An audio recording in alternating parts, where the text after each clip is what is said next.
Good afternoon, gentlemen, ladies and gentlemen. Perhaps you have seen my LinkedIn post in various subjects, particularly related to iron and steel technologies.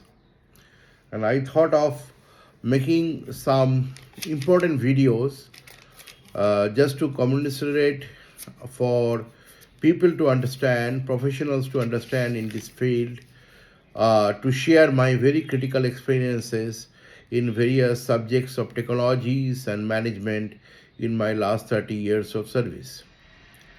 One of the such subject we will be talking today is green steel.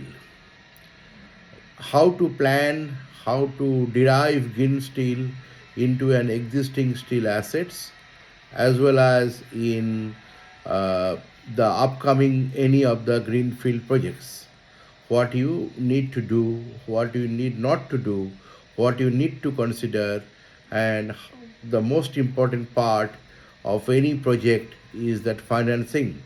How to do the financing with respect to the country you are in, with respect to the country you belong to, and to the current and your country's banking systems and your company's balance sheets, etc. So to start with, in order to summarize, there'll be two aspects for green steel projects. So one is that first chapter one will be the green steel in existing steel assets, and second is for the new project planning. Can be medium project, can be mega project, but certainly it has to be sizable so that the entire CO2 footprint is sizable so that project financing become easy. Uh, so with that view, let us start discussing about the first part, that how to assess CO2 into of any of the existing steel assets. Existing steel assets can be in different geographies in the world, starting from blast furnace BOF, starting from blast furnace arc furnace combination, starting from non-blast furnace, let's say like DRI, electric arc furnace combinations, starting from non-conventional steel making processes such as SLRN to electric arc furnace, or the micro levels SLRN to induction furnace processes. In any of these processes, everything is possible to achieve uh, CO2 footprint level to the green definition level. Question is, what is the green definition level? Green definition level is where CO2 for any particular site is within the threshold limit. Question is, what is that threshold limit? That threshold limit is 200 kg per ton of steel products, what we are producing in that complex. And there, World Steel Association has published the calculation method like scope 1, scope 2, scope 3. So the whole subject is complex, but I should not say is that complex that any metallurgist or any practicing professional in the steel industry cannot understand. So let us imagine a case with bigger level, with the mega project level, that blast furnace BOF combinations. Uh, and it has with coke oven or without coke oven.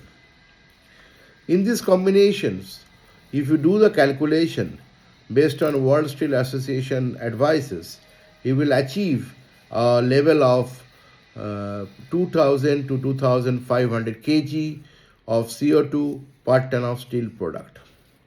Question is, we have to achieve something around 200 kg or slightly more in proportion to that. How to achieve it?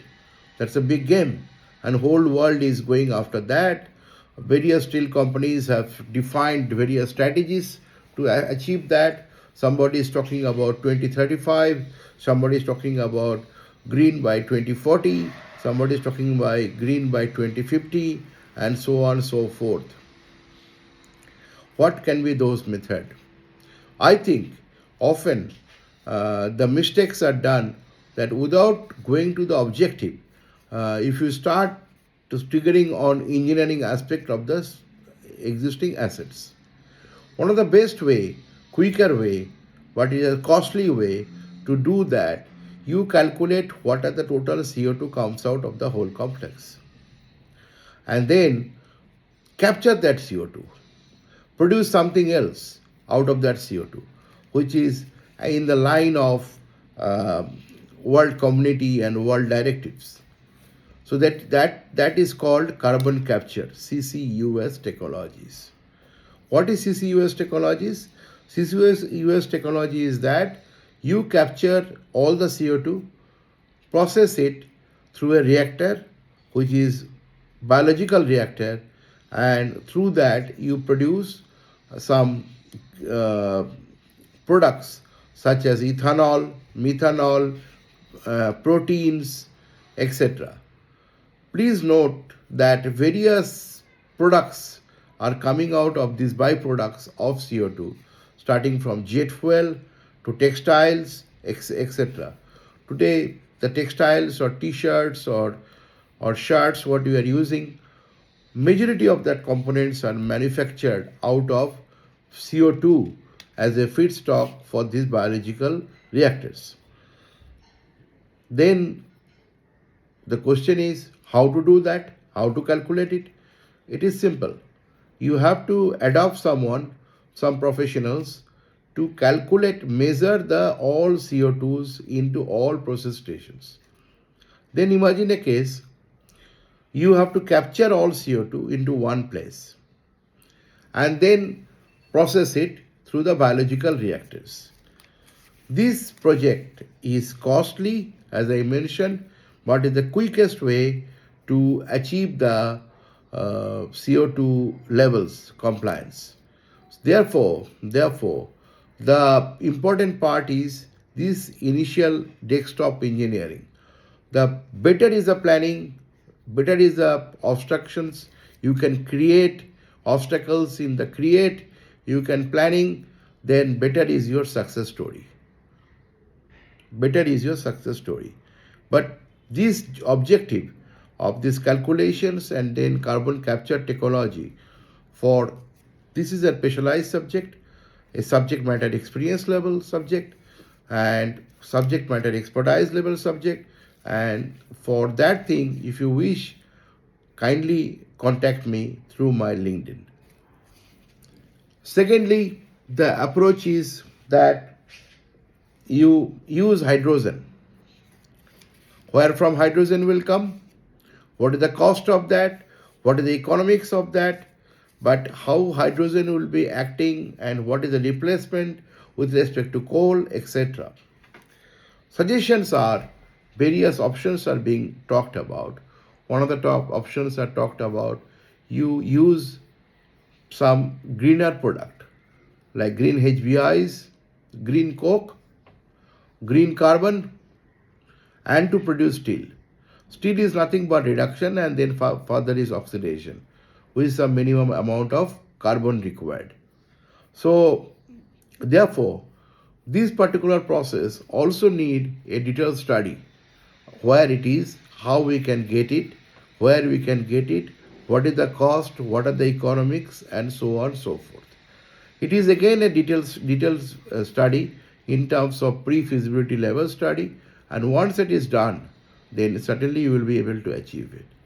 Because again, this sustainability is a part of all our business, everybody's business, everybody's social responsibility also, not only for us, but for the future generations, our next generation to come, be it country, any country. Be happy, and if you need further specifics, kindly contact me through my LinkedIn, and my mobile number is there in the LinkedIn, and email ID is there in the LinkedIn. You can find me anytime across the globe. Thank you and bye. Cheers.